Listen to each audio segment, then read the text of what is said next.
जय हिंद दोस्तों, आज मैं आप सभी लोगों के लिए एक न्यू वीडियो लेकर आया हूं। नई शिक्षा नीति 2020 जो आया है, न्यू एजुकेशन पॉलिसी 2020, जिसको आप शॉर्ट में NEP 2020 के नाम से जानते हैं और इसको नेशनल एजुकेशन पॉलिसी 2020 भी बोलते हैं। तो आखिर ये जो नई शिक्षा नीति व्यवस्था आई है, इसमें क्या क्या बदलाव किए गए हैं, खास करके छात्रों के लिए क्या बदलाव किए गए हैं, इनके बारे में मैं आपको पूरा फुल डिटेल्स में बताने वाला हूँ। और पहले का जो व्यवस्था था वो 10+2 था, अब इसे खत्म कर दिया गया है। और आखिर ये जो नई व्यवस्था है, इसमें क्या क्या बदलाव किए गए हैं, ये सारे बातों को हम एक एक कर डिस्कस करने वाले हैं। तो आगे आपको हम यह बताएंगे कि इसमें नई शिक्षा नीति 2020 में खास करके एक नया पैटर्न लागू किया गया है, 5+3+3+4। आखिर ये है क्या, इसके बारे में भी हम पूरा फुल डिटेल्स में जानकारी प्राप्त करेंगे। और इसके बारे में भी जानेंगे कि क्या 10th और 12th का बोर्ड खत्म कर दिया गया है, नई शिक्षा नीति NEP 2020 आखिर कब से लागू किया जाएगा।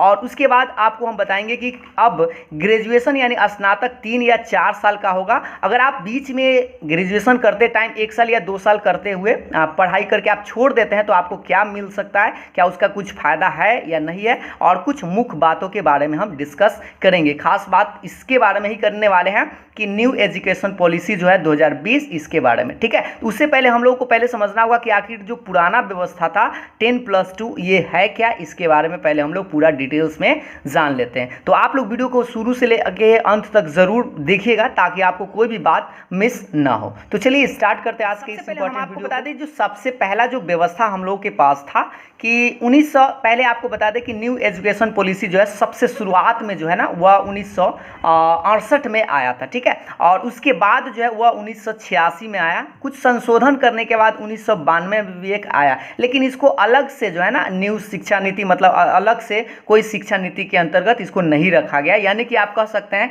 कि पहला जो आया हुआ 1968 में, दूसरा 1986 में, और एक जो अब जो आया है एक नई शिक्षा नीति वो 2020 में लागू किया गया है। और इसे अभी लागू किया गया है या नहीं किया गया है, कब तक लागू किया जाएगा, इसके बारे में भी हम आपको पूरा डिटेल्स में बताने वाले। तो सबसे पहले हम आपको बता दें ये जो नई शिक्षा नीति, उससे पहले हम लोग को यह पहले जानना होगा कि आखिर 1986 में अभी तक जो चल रहा था पैटर्न, उसमें आखिर था क्या। तो उसमें क्या था कि 10+2 व्यवस्था था। और 10+2 व्यवस्था करने का मतलब आपको ये जो है 10 साल जो है आपको 10th पास करना है, यानी 10 साल में आप 10वां पास करते थे और 2 साल जो है वो 11th और 12th करके आपका पास करते थे। इसमें आपको पहले क्या व्यवस्था था, इसके बारे में हम लोग पहले अच्छा से समझ लेते हैं। पहले हम लोग इंटरमीडिएट बोलते थे, है ना, जिसको इंटर भी शॉर्ट में बोलते थे। तो इंटरमीडिएट अगर हम लोग करते थे तो उसमें हम लोगों को क्या था कि पहले जो कुछ नियम कानून थे, यानी कि कुछ ऐसा था कि आप जो कहा जा रहा है उसी को आपको लेना है। जैसे कुछ सब्जेक्ट का आप सिलेक्ट करने के लिए कहा जाएगा, उसमें आपको वो जो कहा जाएगा वही लेना है। जैसे देखिए, साइंस से अगर आप पढ़ते थे तो उसको हम लोग क्या बोलते थे, ISC बोलते थे। अगर आप आर्ट सब्जेक्ट लेते थे तो उसको IA बोलते थे। कॉमर्स अगर लेते यानी वाणिज्य लेते तो उसको ICOM बोलते थे। तो इसमें पहले क्या था कि जो कॉमर्स का जो सब्जेक्ट है उसमें आप आर्ट वाला सब्जेक्ट को नहीं एंट्री कर सकते हैं, या साइंस वाला जो सब्जेक्ट है उसमें आप आर्ट वाला सब्जेक्ट को एंट्री नहीं कर सकते थे। लेकिन अब जो नई शिक्षा व्यवस्था आया है उसमें आप कोई भी सब्जेक्ट इधर उधर कर सकते हैं। इसके बारे में भी हम आगे चल के आपको बताएंगे। तो सबसे पहले आप जान लीजिए कि अगर आप फिलहाल ये जो व्यवस्था है अभी जो आप लोग का चल रहा है वो साइंस, जो अगर मान लीजिए आप साइंस से पढ़ते हैं मैथ या बायोलॉजी से, तो उसको ISC बोला जाता है। उसी तरह से अगर आप आगे पढ़ते हैं BSc करते हैं यानी आगे, तो BSc बोलेंगे। उससे आगे आप बढ़ते हैं तो MSc होगा। ठीक है, साइंस से अगर आप पढ़ते जाएंगे आगे ना तो MSc तक जाएंगे। अगर आर्ट से पढ़ते हैं तो IA, उसके बाद फिर BA, उसके बाद MA। और अगर आप कॉमर्स से पढ़ते हैं तो ICOM, BCOM और MCOM इस तरह से करेंगे। तो आपको तो पता ही है ISC के कहिए चाहे IA और ICOM जो 2 साल का होता है, और BSc 3 साल का और MSc 2 साल का होता है। ठीक है, और इसमें क्या था कि कोई भी विषय चुनने की आज़ादी नहीं है, कि इसमें आपको सिर्फ कहा जाएगा ये साइंस फैकल्टी, यानी कि 3 तरह, इसमें सब्जेक्ट चुनने की आज़ादी नहीं है। ठीक ना, यानी कि आप आर्ट वाला सब्जेक्ट को आप कॉमर्स में नहीं ले जा सकते हैं, कॉमर्स वाला को आर्ट में नहीं ले जा सकते। लेकिन अब जो नई शिक्षा व्यवस्था लागू की गई है उसमें आप कोई भी सब्जेक्ट ले सकते हैं। इसके बारे में अब हम आपको बताते हैं। तो देखिए, सबसे पहले हम आपको बता दें, ये जो नई शिक्षा व्यवस्था है इसको आप लोग को समझना पड़ेगा। ये देखिएगा ध्यान से, ये जो नई शिक्षा व्यवस्था 2020 जो आया है, ये अब जो नई शिक्षा व्यवस्था जो आई है ये 12वीं तक को लागू किया, 12वीं तक के लिए है। और आपको हम बता दें, ये सबसे मतलब 34 वर्ष के बाद जो है वह यह नई शिक्षा व्यवस्था आया है। इसमें एक नया पैटर्न लागू किया गया है कि 5+3+3+4, और ये आखिर है क्या, इसके बारे में हम पूर्ण रूप से जानकारी प्राप्त करेंगे। ये जो 5+3+3+4 है क्या, इसके बारे में हम लोग समझते हैं। यानी कि सबसे जो 5 लिखा गया है, ये क्या है कि 5 साल आप लोगों को इसमें देना है। और ये जो 5 साल देना है, ये कैसे देना है ये समझिएगा ध्यान से। जैसे आप लोगों को बच्चा जो है पहले क्या करता था कि 6 साल में जो है ना, 6 साल में पढ़ना शुरू करता था, ठीक है। लेकिन अब जो है ये मतलब 3 साल में ही शुरू कर देगा। अब बच्चा जो है वह 3 साल में ही पढ़ाई शुरू कर देगा। और कैसे करेगा, जैसे मान लीजिए वो 3 साल का बच्चा है, तो वो 3 साल जो है ना खेल के विधि से ही अपने स्कूल में रहेगा। यानी कि उसको पढ़ना नहीं है, बल्कि खेल के माध्यम से ही स्कूल में अपना समय बिताना है। और कैसा समय बिताएगा, तो 3 साल वो अपने स्कूल में ही समय बिताएगा। यानी कि फिर 3 साल मतलब 3 साल पर अगर स्टार्ट हुआ है, 3 साल बिताएगा तो 6 साल हो ही जाएगा। लेकिन यह फायदा यह हुआ कि 3 साल जो घर पे रहता था वह अब कहाँ रहेगा, स्कूल में रहेगा। और बच्चा को पढ़ाया नहीं जाएगा, बल्कि खेल मतलब खिलाया जाएगा। खेलने के विधि से ही कुछ सीखेगा तो सीखेगा, ठीक है। और 1 साल और उसमें रखा जाएगा जिसमें आप पहला क्लास में जाएगा, फिर 1 साल और पढ़ाया जाएगा जिसमें आपको दूसरा क्लास। यानी बच्चा को यह पता भी नहीं चलेगा, वो खेल खेलते ही वह ये पहला और दूसरा पास कर जाएगा। और इसमें कोई एग्जाम नहीं होगा, ठीक है, ये ऐसे ही पास कर जाएगा। उसके बाद ये जो लिखा गया, ये 5 आप समझ गए ना, प्री प्राइमरी इसको बोलते हैं। और ये 3 साल से ही शुरू हो जाता है, और इसको आप फाउंडेशन स्टेज के नाम से जाते हैं, यानी ये पहला स्टेज है। इसके बाद ये जो 3 आपको दिखाई दे रहा है, ये 3 क्या है, ये 3 साल में आप क्या करेगा। जैसे मान लीजिए पहला क्लास और दूसरा क्लास तो वो चला गया, अब जो है वो तीसरा क्लास और चौथा क्लास और 5वां क्लास, ये 3 साल में बिताएगा। और इसमें आपका उसके भविष्य तय करेगा कि उसको क्या करना है। तो इसमें वो खास बात आपको बता दें कि इसमें जो पढ़ाई होगा ये मातृभाषा में होगा। मातृभाषा कहने का मतलब उसका जो लैंग्वेज होगा, उसका क्षेत्रीय लैंग्वेज हो या राष्ट्रीय लैंग्वेज हो, जिस भाषा में हो। जैसे मान लीजिए वो भोजपुरी में बोलता है या भोजपुरी जानता है, तो भोजपुरी में ही पढ़ाई होगा। महाराष्ट्र है या जो उसका जो क्षेत्रीय भाषा या मातृभाषा है, उसी में इसको 5वां तक क्लास लिया जाएगा, मतलब पढ़ाया जाएगा, ठीक है। और इसमें आप लोगों को, तो इसमें एक छूट हो गया कि मातृभाषा में पढ़ेगा। इसमें आप लोगों को अंग्रेजी पढ़ने की जरूरत नहीं है। अगर आप कोई चाहे स्कूल या मतलब कोई कि अंग्रेजी भी ले, तो अंग्रेजी भी आप पढ़ सकते हैं, लेकिन उसको एक सब्जेक्ट के रूप में माना जाएगा, न कि उसको फोर्स किया जाएगा कि आप अंग्रेजी मीडियम ही पढ़े। तो खास करके आप 5वां क्लास तक किस भाषा में पढ़ाया जाएगा, मातृभाषा में। उसके बाद ये जो आपको फिर 3 साल दिखाई दे रहा है, ये 3 साल क्या करेगा, तो 5वां तो पास कर गया, उसके बाद क्या करेगा, 6ठा 7वां और 8वां। और हाँ, इसमें कोई दबाव नहीं दिया जाएगा, पैटर्न ऐसा मतलब ऐसा सिलेबस बनाया जाएगा जिसको बच्चा आसानी से पढ़ सके, और ये रटने पर बल नहीं दिया जाएगा, ठीक ना। पहले क्या था कि रटने पर बल दिया जाता था, अब आपको बच्चा को समझाना, तर्क संगत से पढ़ाया जाएगा, सोचने समझने की मतलब विकसित किया जाएगा, ठीक है। और ये जो 3 साल है, इसमें 6ठा 7वां और 8वां पढ़ाया जाएगा। इसमें आपको बता दें कि जो 6ठा क्लास स्टार्ट होगा, उसी से आपको कंप्यूटर बच्चा को पढ़ना शुरू कर दिया जाएगा। कोडिंग डिकोडिंग के बारे में बताया जाएगा। और इसमें आप वोकेशनल कोर्स भी, जैसे मान लीजिए कोई 6ठा 7वां 8वां क्लास में है, 6ठा से, तो वह इंटर्नशिप मतलब कोई उसको कढ़ाई बुनाई पेंटिंग ये सब का अगर शौक है, तो वो क्या करेगा, उसमें अगर आप चाहे तो इंटर्नशिप कर सकता है कहीं जाकर किसी के। इंटर्नशिप का कहने का मतलब यह होता है कि वह उसके बारे में पूरा प्रैक्टिस के रूप में वो करेगा, ठीक है। तो 8 क्लास से यानी 6 क्लास से ही कंप्यूटर के बारे में पूरा जानकारी प्राप्त करने लगेगा, कोडिंग डिकोडिंग के बारे में भी जानने लगेगा।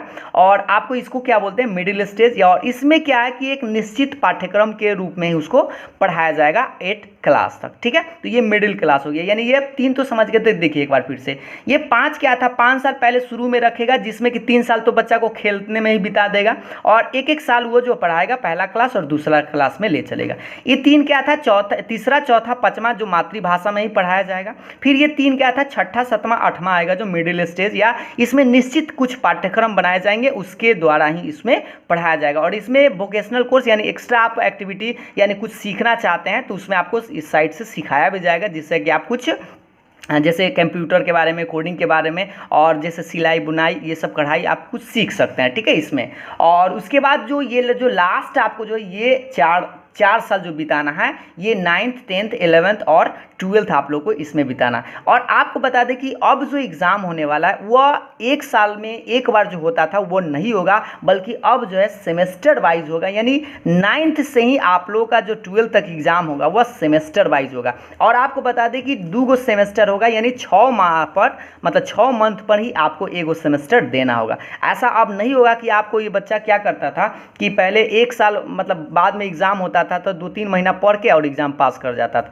लेकिन अब ऐसा अब नहीं होगा, आपको 6 महीना पर भी एक एग्ज़ाम देना है। ठीक है, तो इस तरह से ये क्या होगा, थोड़ा सा व्यवस्था जो है अच्छा होगा और बच्चा अगर शुरू से पढ़े तो उसका अच्छा भविष्य तय होगा। ठीक है, तो 9th क्लास से ही अब आप लोगों को मतलब 9th में 2 एग्ज़ाम, 10th में भी 2 एग्ज़ाम, 11th में भी 2 एग्ज़ाम और 12th में भी 2 एग्ज़ाम होगा, यानी हर जो क्लास होगा उसमें 2 एग्ज़ाम होगा। कहाँ से, तो आपका 9th क्लास में। ठीक है, और ये सेमेस्टर वाइज होगा, इसमें आपको बोर्ड का एग्ज़ाम नहीं होगा, बल्कि साल में 1 जो एग्ज़ाम होता था वह नहीं होगा, बल्कि अब क्या होगा, 2 होगा। ठीक है, और इसमें आपको विषय चुनने का आज़ादी होगा, कोई भी सब्जेक्ट आप ले सकते हैं आप अपने इच्छा के अनुसार, और इसमें कोई भी आर्ट वाला, साइंस वाला, कॉमर्स वाला नहीं रहेगा। आप कोई भी सब्जेक्ट आप सिलेक्ट कर सकते हैं, आर्ट वाला में से एगो भी उठा सकते हैं, साइंस वाला में से भी एगो, और कॉमर्स वाला में भी आप अपनी इच्छा के अनुसार ले सकते हैं, और इसको लास्ट स्टेज बोलते हैं। और इसमें किसी भी विशेष विषय को आप सिलेक्ट कर सकते हैं। और इसमें सबसे बात बता दें कि इसमें स्ट्रीम खत्म कर दिया गया, यानी कि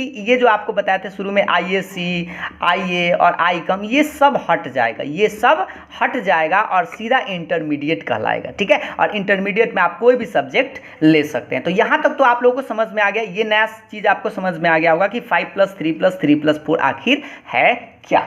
अब आगे बताते हैं कि अगर आप मान लीजिए 10+2 तक तो आप लोग समझ गए, अब आगे पढ़ते हैं ग्रेजुएशन। ग्रेजुएशन यानी स्नातक अगर आप करना चाहते हैं तो पहले 3 साल का स्नातक होता था। ठीक है, 3 साल यानी कि 3 साल में आपको पास करना होता था। 3 साल में अगर आप बीच में छोड़ देते थे तो आपको कोई सर्टिफिकेट या डिग्री नहीं मिलता था। लेकिन अब जो नया व्यवस्था है, अब जो ये नया व्यवस्था लागू किया गया है वो 4 साल का आपको ग्रेजुएशन कर दिया गया है, जिसमें अगर आप बीच में भी पढ़ाई छोड़ देते हैं तो आपको कुछ सर्टिफिकेट दिया जाएगा। कैसे दिया जाएगा समझने का प्रयास करेंगे। 4 साल का जो अब होगा वो, अगर मान लीजिए आप 1 साल पढ़ाई करके और छोड़ देते हैं, तो 1 साल पढ़ाई करके अगर आप छोड़ देते हैं तो उसमें आपको क्या दिया जाएगा, सर्टिफिकेट दिया जाएगा। ठीक है, क्या दिया जाएगा, सर्टिफिकेट। सिर्फ 1 साल का आपको सर्टिफिकेट दे देगा कि भाई ये 1 साल पढ़ाई किया है। अगर आप मान लीजिए 2 साल पढ़ाई करके और 2 साल पास करके आप छोड़ देते हैं तो आपको डिप्लोमा का सर्टिफिकेट देगा। अगर आप मान लीजिए 3 साल पढ़ के और आप पास करके छोड़ देते हैं पढ़ाई, तो वो उसमें आपको बैचलर डिग्री आपको देगा। और अगर आप 4 साल की पढ़ाई कर लेते हैं तब आपको रिसर्च के साथ डिग्री देगा। और अगर आप देखिए इसमें आप कहीं भी छोड़ सकते हैं, तो आप पहले क्या था कि अगर आप बीच में छोड़ देते हैं तो आपको कोई फायदा नहीं करता था, उसका मान ही नहीं होता था, यानी कि आप जब तक ये 3 साल पूरा नहीं करते थे तब तक आपको कोई डिग्री नहीं दिया जाता था। लेकिन इसमें वो फायदा है कि अगर आप 1 साल पढ़ लेते हैं, 2 साल, और हाँ इसमें क्या है कि अगर आप मान लीजिए 2 साल पढ़ के कुछ दिन छोड़ देते हैं तो आपको ये वो फायदा है कि फिर से आप बाद में एंट्री कर सकते हैं। कहाँ से, अगर मान लीजिए 2 साल पढ़ के आप छोड़े हैं तो डायरेक्ट आप तीसरा साल में, कुछ साल के बाद भी आप आएंगे तो तीसरा साल में आपको एडमिशन, यानी तीसरा साल आपको फर्स्ट एग्जाम देना होगा। यानी आपके पास 2 सर्टिफिकेट तो पहले से ही है, तो बस आपको ये वाला सर्टिफिकेट लेना होगा। अगर आप ये वाला सर्टिफिकेट ले चुके हैं और कुछ छोड़ दिए और बाद में जाकर आप चाहें कि 1 साल और पढ़ना चाहते हैं तो 1 साल और पढ़ सकते हैं, डायरेक्ट इसमें भी पढ़ सकते हैं, तब आपको रिसर्च के साथ डिग्री दिया जाएगा। ठीक है, तो पहले क्या था कि 3 साल में ग्रेजुएशन किया जाता। अगर मान लीजिए 3 साल में ग्रेजुएशन करते हैं, अब का जो नया शिक्षा नीति आया है, 3 साल तक अगर मान लीजिएगा आप ग्रेजुएशन करके छोड़ देते हैं, तब अगर आप मतलब एमएससी हो या एमए हो या एमकॉम हो, ठीक है, ये सब तो अब हट गया। एमएससी या एमकॉम या एमएससी करना चाहें तो आपको करना क्या, अगर मान लीजिए 3 साल का इधर आप कर चुके हैं, तब आपको अगर इस समय करना चाहे तो आपको 2 साल करना होता था पहले। ठीक है, अगर 2 साल करना पड़ेगा। और अगर मान लीजिए कि कोई स्टूडेंट यहाँ से लेके 4 साल कर चुका है, रिसर्च के साथ डिग्री प्राप्त कर चुका है, तब जो है ना उसको आप अगर वो एमएससी या एमए या एमकॉम वो अगर करना चाहे तो उसको 1 साल में ही करना पड़ेगा। ठीक है, ये 1 साल नहीं, कहने का मतलब बात एक ही है। 4 साल अगर इधर बिता दिया है तो 1 साल ही, यानी 5 साल। ऐसे भी पहले 3 साल बिताया जाता था और 2 साल, तो 5 साल वैसे भी होता था। ठीक है, तो इसमें जो है अब इसमें एगो फायदा क्या है कि आप डायरेक्ट एमएससी या एमए MA या MCOM के बाद जो है ना आप PhD